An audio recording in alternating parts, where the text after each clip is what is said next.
Fala pessoal, Lucas Faria aqui da LF Intermarket. Estamos aqui para mais um vídeo dessa série de vídeos que comentamos como os fundamentos e o sentimento do mercado interferem nas nossas operações de day trade. Hoje eu trouxe para vocês uma operação que fizemos durante esse ciclo de subida de juros do Brasil e outras ano passado durante o ciclo de corte de juros no Brasil. Primeiramente, pessoal, para a gente entender um pouco melhor essa questão de como que a alteração da taxa de juros mexe na nossa taxa de câmbio e, consequentemente, no nosso dólar futuro, que é onde encontramos as melhores oportunidades quando esse tipo de acontecimento ocorre, a gente precisa entender um pouco da relação e da dinâmica das curvas de oferta e demanda.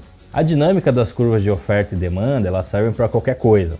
Elas servem para petróleo, como a gente viu em alguns vídeos anteriores, elas servem para a vida. Eu costumo dizer que se você entende bem a curva de oferta e demanda, você entende a vida.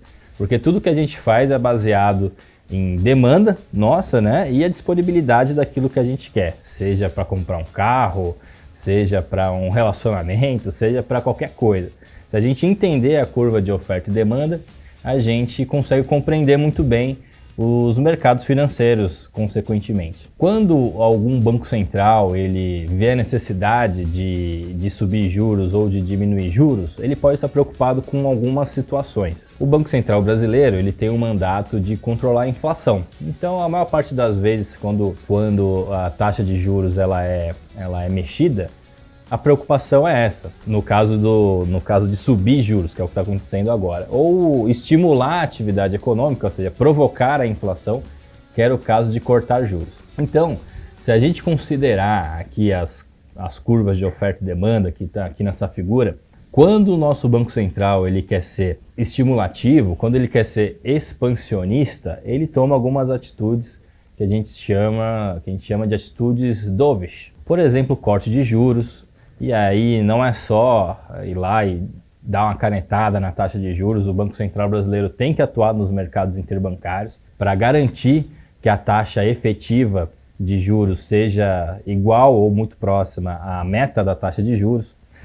Pode cortar o depósito compulsório, pode recomprar títulos públicos sem novas emissões e até fazer os programas de quantitative easing, muito comuns aí nos bancos centrais mais desenvolvidos. Se o Banco Central brasileiro ou qualquer outro, ele quer controlar ali a temperatura da economia, porque ela está superaquecendo ou porque a inflação está aparecendo, então os bancos centrais eles admitem a postura hawk ou hawkish, que aí tem subida de juros, aí de forma equivalente também, não é só dar uma canetada, tem que atuar nos mercados interbancários também. Pode aumentar também o depósito compulsório dos bancos, pode atuar ali nos leilões de títulos públicos juntamente com o Tesouro Nacional, e agora está acontecendo ali no Banco Central americano e os bancos centrais mais desenvolvidos o processo de tapering, que é a retirada dos estímulos, retirada ali, o desmame do mercado do quantitative easing e posteriormente ali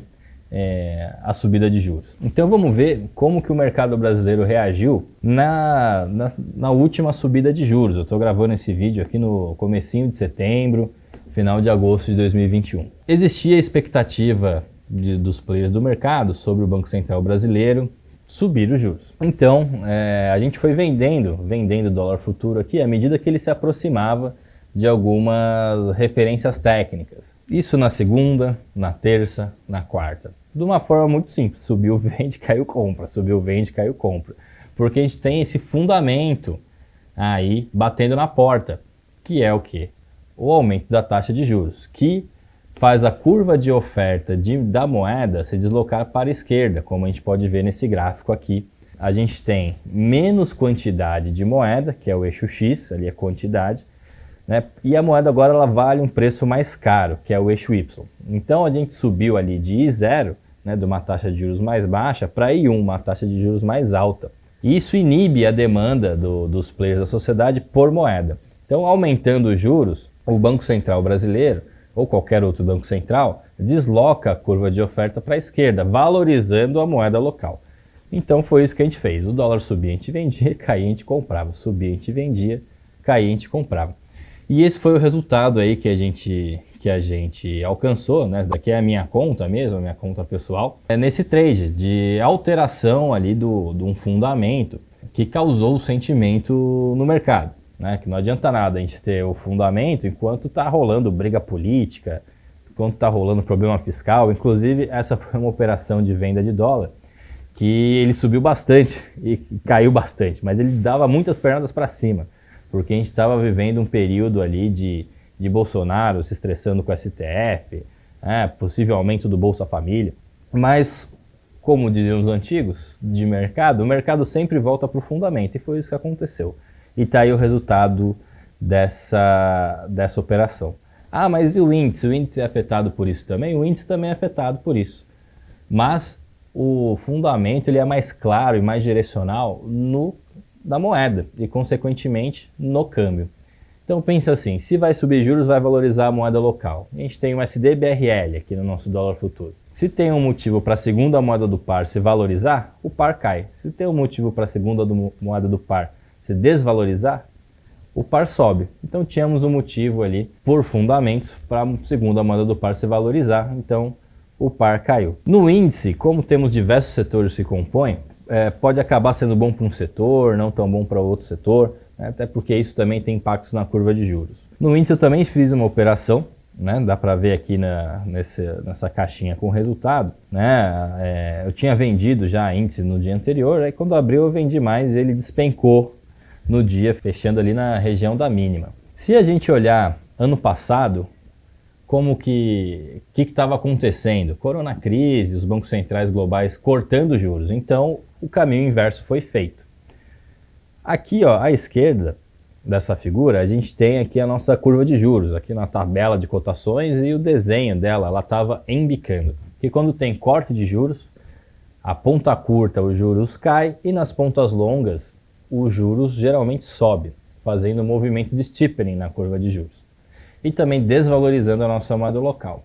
Então, no passado, eu fiz essas operações na ida, com o dólar aqui subindo, na verdade o real se desvalorizando por uma série de cortes de juros. E agora eu peguei a volta, como dizem no sul, a ida e a frida. Então, ano passado eu peguei várias operações do dólar subindo aqui, na verdade o real se desvalorizando por corte de juros. E esse ano o dólar caindo aqui, na verdade o real se valorizando por subida de juros. Então, era o esquema contrário. O dólar caía, eu comprava, subia, eu vendia, como vocês podem ver nessa figura aqui. Então é isso, senhores, mais uma operação aí para vocês envolvendo o dólar e o índice e fundamentos do mercado. Lembrando que a gente sempre tenta observar o mercado em 4 pilares: fundamento, sentimento, técnica e gerenciamento de risco.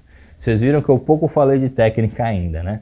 Só os fundamentos e o sentimento do mercado atuando, nos dando grandes oportunidades aí, mesmo no intraday. Então por hoje é isso, pessoal. Se você gostou desse vídeo, deixe o seu like, se inscreva no canal da Necton, siga as nossas redes sociais que estão aqui na descrição do vídeo e espalhe esse vídeo por aí.